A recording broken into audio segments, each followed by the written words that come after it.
no matter what you say, as soon as you say the word gun, what gun nuts hear is just, she won't take orders! Well, that wasn't funny, was it? Now this is funny. Knock. Who's there? Rape joke. Rape joke? Rape joke who? Rape joke who's not fucking funny. Wait, not that one. This one. How do you say yes to one person? For me, as I get older, the sex that I'm into changes. It does. Like I used to sleep with mostly Hispanic guys, but now I just prefer consensual. Hello, cockroaches. I am John Doe Fascist, your friendly cockroach, an underground despot, shitlord, general of the Roach Army, ally to Kekistan, and patriarchy enthusiast. Here's another slice of feminist comedic gold. If we all agree that it's just a crutch and it's just like a hacky premise that people use because you want to get a reaction, you want to shock people, like why does my vagina have to be your crutch? Can't you use something that's yours? Like why do you have to come into my...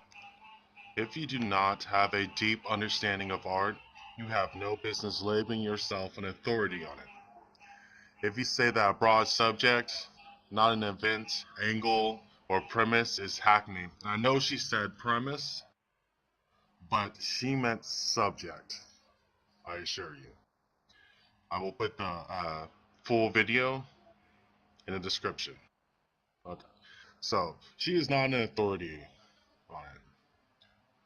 She has an agenda. It is not to honestly critique art.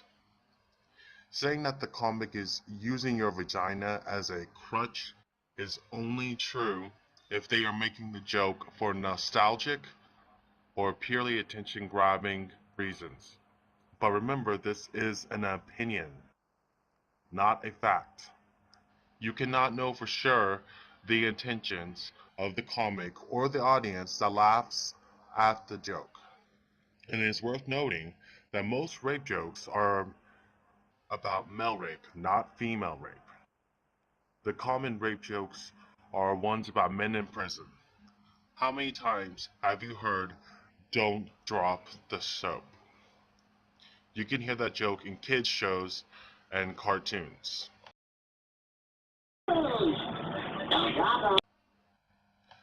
Have you ever heard a joke about a woman getting raped in a kids' show?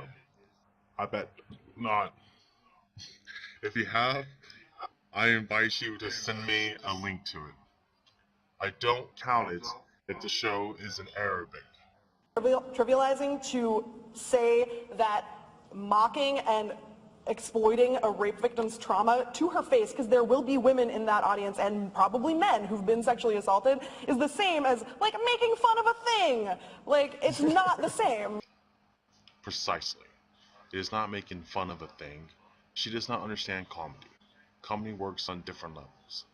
It isn't always about mocking or parody. Sometimes the point is to be cathartic and to release tension from trauma or from the horrors of the news, as Jim points out. She talked about 9/11, she talked about AIDS, and I mean it was rough. And she had zero respect for the boundaries of society. And we all knew why we were there, and we all knew that she was just taking everything that hurts us and everything that's sad and everything that's miserable and just turning it upside down and looking at it. And we all walked out of there the same as when we walked in. Nobody walked out thinking, hey, AIDS is hilarious. AIDS isn't sad and terrible. 9/11 is irrelevant. We all walked out feeling the same about those subjects. But the relief of comedy is it takes things that aren't funny and it allows us to laugh about them for an hour, and then we have the rest of the day to look at them like they're as horrible and sad as they really are. It amazes me that some people just can't get this through their head. And what comedy does the SJWs offer us in return? An Amy Schumer without any of the edge that once made her funny. They haven't ruined Sarah Silverman's act yet, but trust me, they will. But I'm a white, straight, cisgender male, and you shouldn't listen to a fucking thing I say. Whenever, and I understand the emotion behind not wanting people to mock certain things, but nobody ever just comes out and says, you can't say that because I don't like it. Because there's something kind of self-centered and self-serving about that. So it's an instinct to put in a reason why you shouldn't mock it. So people who don't like certain humor say, well, it contributes to a culture, or it contributes to an environment which perpetuates racial stereotypes or sexual stereotypes or this. The same as when religious people say, don't mock my religion, because what it does is it knocks down religion, which knocks down the family, which is bad for the structure of the country. Like, everybody has a reason. Nobody ever thinks, hey, you're saying something I don't like and I don't want you to say it. There's nothing I'm comfortable enough saying that you shouldn't make fun of. And I think as long as your intention is to be funny, I think that we all go into a comedy club knowing that. And there's a great difference between even a harsh rape joke and saying, all kidding aside, folks, rape is good. Like, we all know the difference.